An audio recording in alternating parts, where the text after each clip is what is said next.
hampir 1 bulan. Well, langsung saja. Saat ini saya akan membahas tentang salah satu agen yang memberangkatkan pekerja dari Indonesia ke Jepang, khususnya untuk care worker atau caregiver.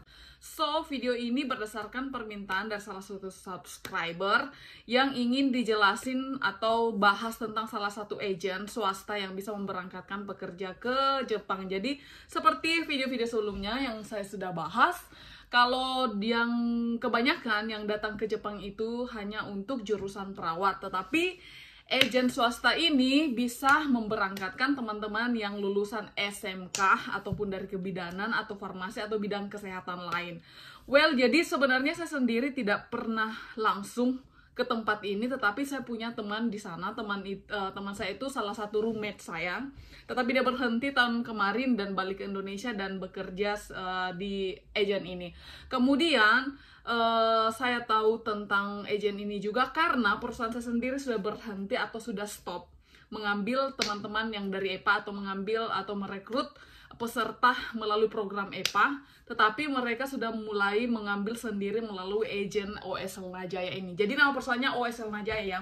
Mungkin teman-teman sudah beberapa orang yang DM saya langsung di Insta, saya sudah jelaskan tentang agen ini dan saya ingin membahas semuanya sehingga teman-teman yang kemungkinan bertanya tentang agen ini bisa langsung lihat video ini. Well, perusahaan agen ini saya akan bahas tentang bagaimana bisa mendaftar ke tempat ini, persyaratannya apa, biayanya berapa, dan durasi waktunya berapa lama. Dan langsung saja kita lihat secara detail ya. Jadi kita langsung ke email yang dikirim teman aku, si Rebecca Librian. Ini teman satu kamar aku ya. Mungkin teman-teman bisa lihat foto-fotonya di Insta aku. Jadi sekarang sudah bekerja di agen OSL Najaya. Nah, kita lihat gimana sih prosesnya. Ini adalah dikirim dalam bentuk presentasi OSL Najaya ya, yang ini. Nah, di sini mereka jelaskan detail. Untuk slide pertama itu tidak perlu jelaskan ini latar belakang kenapa Jepang membutuhkan perawat lansia. Ini semuanya, tapi yang saya ingin jelaskan adalah ini. Nah, apa sih kegunaan atau manfaat mengikuti program caregiver? Teman-teman boleh lihat di sini, memiliki kemampuan berbahasa Jepang. Sebelumnya saya sudah jelaskan kalau teman-teman bekerja di Jepang, teman-teman akan mempunyai kemampuan atau plus atau kemampuan lebih, yaitu bisa berbahasa Jepang. Nah, ini kenapa kalau kita balik ke Indonesia, teman-teman bisa bekerja di perusahaan-perusahaan Jepang yang pastinya gaji lebih besar dan biaya hidup yang murah. Nah, itu keuntungannya ya. Kemudian yang kedua, mempunyai pengalaman dan keterampilan kerja yang lebih modern di Jepang. Istilahnya pengetahuan bertambah ya. Kemudian mengenal budaya kerja di Jepang dan memiliki jenjang karir yang lebih tinggi. Kemudian ini manfaat menjadi mengikuti program caregiver atau perawat lansia di Jepang. Terus peranan agen ini apa? Perannya satu, konsultasi. Mungkin teman-teman ingin konsultasi, ingin bertanya tentang bagaimana ke depannya, terus bagaimana prosesnya atau kendala apa yang teman-teman alami sekarang ini. Disinilah mereka bisa konsultasi. Jadi teman-teman bisa datang ke tempatnya, konsultasi dan langkah apa yang teman-teman boleh ambil. Nah, kemudian yang kedua, mempunyai lembaga kursus bahasa Jepang dan lembaga pelatihan basic perawat caregiver. Artinya seperti ini. OSL Najaya ini adalah tempat wadah untuk melatih teman-teman yang dari zero, tidak mengenal bahasa Jepang dan tidak mengetahui bagaimana merawat perawat lansia. Mereka mengadakan pelatihan atau menyediakan wadah untuk mendidik teman-teman, mengajar teman-teman yang dari zero di OSL Najaya ini. Jadi lembaga kursus bahasa Jepang dan pelatihan basic perawat caregiver. Setelah teman-teman mampu, mereka akan kirim ke Jepang dengan kerjasama rumah sakit dan panti lansia yang mereka sudah kerjasama sebelumnya ya. Adanya kerjasama dengan pihak rumah sakit dan panti lansia Jepangnya seperti ini. Jadi inilah saya bilang mereka ini resmi. Jadi mereka sudah ada kerjasama dengan perusahaan-perusahaan tertentu yang ada di Jepang. Jadi tidak abal-abal ya, karena tidak sedikit orang-orang Indonesia yang mengikuti agen ternyata setelah di bandara mereka dilepas dan tidak tahu mau kemana, ternyata itu adalah penipuan. Itu tidak sedikit ya, tapi kalau mereka ini pasti. Dan seperti yang saya bilang tadi, perusahaan saya sudah berhenti mengambil dari program EPA dan mereka mengambil lewat agen dan mereka menggunakan OSL Najaya karena terpercaya ya. Kemudian apalagi yang dilakukan oleh agen ini? Mereka membantu permohonan visa untuk berangkat ke Jepang. Jadi teman-teman akan teman-teman datang belajar, dididik, dan mereka semua yang akan mengurus. Teman-teman cuma belajar, ikut ujian, lulus, berangkat, seperti itu. Terus kita lihat lagi ya, syaratnya apa sih? Yang pertama, 1, lulus ujian kemampuan bahasa Jepang level 4 N3. Ini bahasa Jepang apa sih, JLPT apa sih? Ini saya sudah bahas di video sebelumnya tentang tes bahasa Jepang ya. Jadi ada N4 dan ada N3. Targetnya mereka sih N4 dan N3. Kemudian syarat yang kedua, ini syarat supaya bisa ke Jepang ya, lulus interview dengan user dari Jepang. Artinya teman-teman sudah belajar bahasa Jepang, sudah belajar tentang caregiver atau care worker, kemudian Australia Jaya ini akan memanggil pihak Jepang dan teman-teman akan melakukan interview. Teman-teman lulus interview, kemudian lakukan lulus medical check up dan teman-teman akan berangkat. Nah, prosedurnya seperti apa? Ini kita lihat prosedur program pemegangan. Yang pertama syaratnya ya, lulus minimal SMK keperawatan, D3, S1, NS keperawatan, kebidanan boleh tuh, fisioterapi. Tadi aku bilang farmasi ya, ternyata farmasi nggak bisa. Jadi ini semua tergantung dari agen mana ya. Ada agen yang bisa kok farmasi, kemudian pria wanita usia 19-30 tahun. No. Tuh, ada yang tanya kemarin usianya udah 30 tahun masih bisa saya jasmani rohani. Dan untuk Australia Jaya ini ada khusus tinggi badan maksimal itu 150 cm. Jadi sekali lagi saya katakan untuk persyaratan ini tergantung dari agennya ya. Kalau Australia Jaya ini menetapkan 150 cm. Kalau kami kemarin lalui jalur EPA itu nggak ada persyaratan ya, tidak bertato.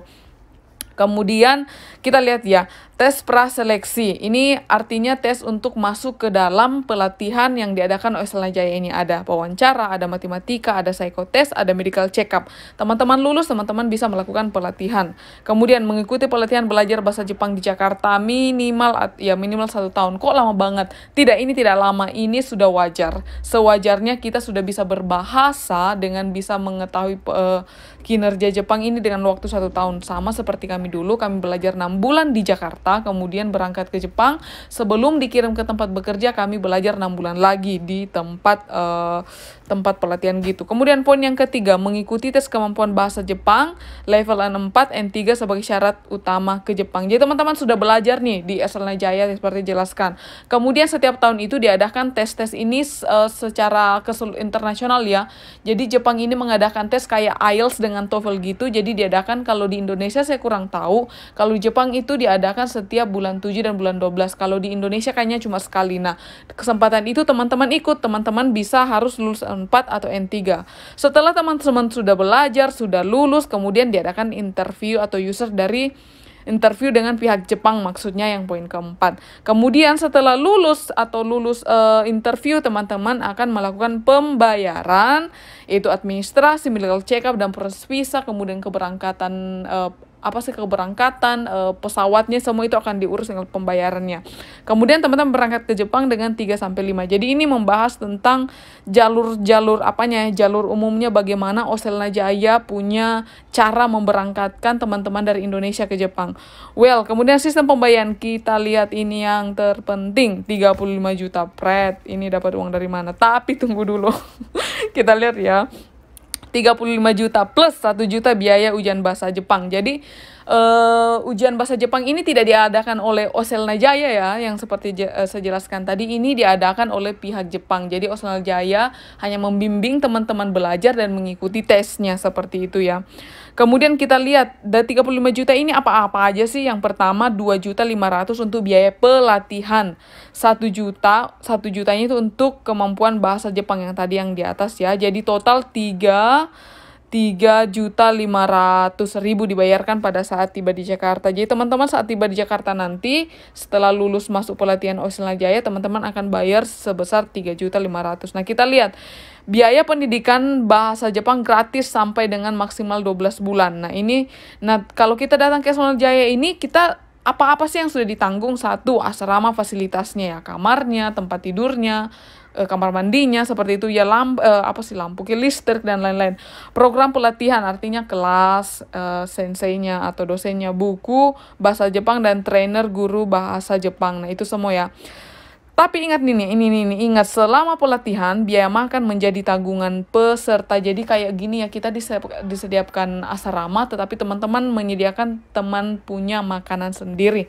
Kemudian kita lihat, jadi tersisa 32.500.000 ya, karena tadi sudah dibayar di awal sekitar 3.500.000 tadi ya. Kemudian terus dilihat nih, dibayar setelah ditetapkan berangkat ke Jepang. Jadi teman-teman itu akan bayar setelah ditetapkan berangkat ke Jepang. Jadi tidak dibayar di awal ya. Setelah teman-teman sudah lulus interview dengan orang Jepang, teman-teman sudah pasti berangkat, baru itu dibayar. Dapat dicicil 2 kali sebelum berangkat ke Jepang. Nah, biaya ini sudah termasuk biaya tadi yang sudah jelaskan, medical check up, dokumen, SEO, visa, tiket pesawat ke Jepang. Jadi termasuk dibilang mahal tidak juga sih. Ini sudah normal karena namanya jalur swasta. Kita juga yang pemerintah, setiap orang dibayar seperti ini, cuman pemerintah yang bayar. Kalau swasta ya kita dana pribadi. Ini tiket pesawat ke sana aja itu sekitar 8 juta kan, bayar visanya gini. Jadi ini normal 32 juta itu normal ya. Tapi teman-teman jangan putus asa dulu, kita lihat ya lanjut ya. Teman-teman kalau lulus JLPT tadi atau tes bahasa Jepang itu, kalau lulus N4 teman-teman bayar 35 juta ya. Tapi kalau teman-teman lulus N3, teman-teman akan mendapat potongan harga 20 juta. Beasiswa ya. Jadi tersisa kalau teman-teman dapat 20 juta berarti teman kurang bayar 15 juta dong. Enak banget. Terus kita lihat ya, kebijakan perusahaan kami untuk pembiayaan. Nah, ini ada lagi diskon-diskon kecil mungkin ini dari OS Jaya. Kita baca ya. Mendapat beasiswa sebesar 20 juta jika lulus ujian sertifikat bahasa Jepang level N3 yang tadi ya saya jelaskan. Biaya dapat dibayar di Jepang nanti jika sudah mendapat gaji. Nah, teman-teman harus lulus N3. Jadi teman-teman jangan buang kesempatan. Udah belajar 1 tahun harus lulus N3 karena banyak banget keuntungan yang diterima. Pertama dapat potongan 20 juta, kemudian bisa dibayar lagi setelah kita ke Jepang. Nah, untuk sisanya itu bayar Jepang cuma gaji sebulan doang. Biaya dapat dibayar ke Jepang nanti jika sudah dapat gaji cicilan mulai dari bulan ketiga menggunakan bantuan jasa BFI. Teman-teman datang ke Jepang tidak langsung bayar pada bulan pertama karena akan banyak kebutuhan yang teman-teman akan beli peralatan rumah lah, inilah. Tapi mereka kasih kebijakan nanti bulan ketiga baru teman-teman boleh melunasinya atau boleh start bayar. Kemudian ada lagi nih, apa nih gratis merah-merah, kita baca ya. Beberapa rumah sakit panti lansir rekaman kami ada yang memberikan beasiswa full 100% sehingga peserta dapat berangkat ke Jepang dengan gratis jika mempunyai sertifikat kemampuan bahasa Jepang level N3. Lagi-lagi N3 teman-teman harus lulus N3. Ini betul, kemarin saya dan bos saya mengunjungi beberapa orang lulusan dari OS Jaya ini ya, di Gunma, dan mereka itu ada beberapa orang yang memang tidak bayar sama sekali karena mereka lulus N3 dan mendapat perusahaan yang membiayai mereka. Jadi enak ya. Terus kita lihat gajinya nih. Gajinya berapa nih? 13 juta, 15 juta. Ini sudah termasuk tinggal pajak asuransi. Artinya ini gaji bersih atau gaji pokoknya ya. Sebenarnya kotornya itu sekitar 20-an. Jadi begini ya, saya mau jelaskan, sudah berapa kali saya katakan di video saya sebelumnya. Jadi kita datang dari Indonesia itu ada banyak jalur.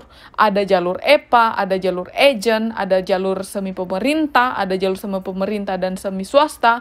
Itu banyak jalur. Tetapi kalau teman-teman sudah tiba di Jepang itu gaji itu tidak terpengaruhi dengan jalur ini. Itu tergantung dari perusahaan mana atau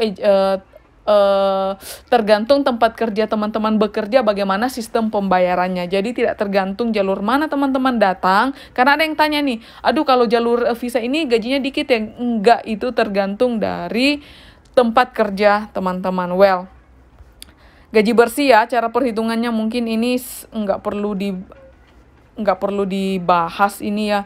Jadi gajinya 15 juta, yang 13 juta, biaya hidupnya per bulan itu sekitar 4 juta. Terus 4 juta sih ya, 4 juta tuh. Terus tersisa 9 juta. Sebenarnya ini cuma diambil standar ya, minimal menurut saya. Sebenarnya teman-teman bisa boleh dapat lebih daripada gaji ini menurut saya ya. Kemudian ini yang gaji di atas masih gaji dasar atau gaji pokok ya. Teman-teman bisa dapat uang lembur, ada tunjangan shift malam, ada kenaikan gaji jika teman-teman mempunyai sertifikat N3 dan ada bonus. Dan Rata-rata di Jepang itu memberikan kenaikan gaji setiap pertambahan umur. Nah, seperti itu. Terus kita baca lagi ya. Setelah peserta kembali ke Indonesia, peserta juga akan mendapat pesangon dari pemerintah Jepang. Ini sudah saya bahas ya tadi, saya bahas di video awal-awal saya tentang mendapat tunjangan dari pemerintah, itu pensiunan, itu nengking, itu pasti dapat. Nah, itulah bagusnya Jepang ya, semua orang mendapat pensiun, mau kerja di warung, mau kerja apaan gitu, mendapat uang pensiun. Kalau di Indonesia kan cuma PNS. Well, kita sudah bahas ya, teman-teman yang tertarik. Jadi saya mau kemana nih Kak Merlin? Ada 3 tempat, ada di Bandung, ada di Jakarta, ada di Lembang. Nah, paling dekat dari teman-teman yang paling bisa dijangkau silahkan dipilih. Terus alamatnya gimana? Teman-teman bisa langsung cari, googling aja secara langsung, cari alamatnya dan langsung berangkat. Nah, kita lihat nih, tengok nih teman-teman yang sudah lulus ya. Ini alumni dari Oslanajaya yang sudah bekerja, yang sudah menikmati gaji di Jepang. Jadi ini agent yang resmi, dan bulan kemarin bos saya mengunjungi pergi ke tempatnya mereka ini ya. Jadi tidak usah ragu. Ini foto-fotonya senior-senior yang kita lihat. Ini mereka sudah di bandara berangkat. Well, dan ini mereka sudah di Jepang. Nah, tuh udah di Jepang mereka. Jalan-jalan nih patung Hachiko, teman-teman tahu kan patung Hachiko, patung anjing yang setia itu. Well, jadi seperti inilah. Ini fasilitas rumah sakit ya, tempat kerja kita seperti ini. Jadi tentang rumah sakit, apa sih rumah sakit atau apa sih pantinya Jepang itu, jangan bayangin kayak panti di Indonesia ya. Panti di Jepang itu semacam rumah sakit ya bentuknya. Oke, terima kasih, arigatou gozaimasu. Saya kira sampai di sini video kita, semoga bisa membantu ya. Nah, itu dia, semoga bisa membantu ya salah satu teman-teman yang mempunyai impian atau keinginan berangkat ke Jepang. Well, sampai di sini video kita. Dan jangan lupa subscribe, like, share, atau langsung DM saya di Instagram jika teman-teman ada pertanyaan, dan saya pasti balas walaupun agak terlambat, tapi saya pastikan balas. Terus selanjutnya mungkin saya akan bahas, sebenarnya ada banyak banget permintaan video, permintaan request video, tapi saya akan usahakan akan buat itu, tapi tidak langsung dalam waktu yang dekat ini, tapi saya akan buat, soalnya sibuk, capek, dan juga malas. Oke, well, sampai di sini. See ya.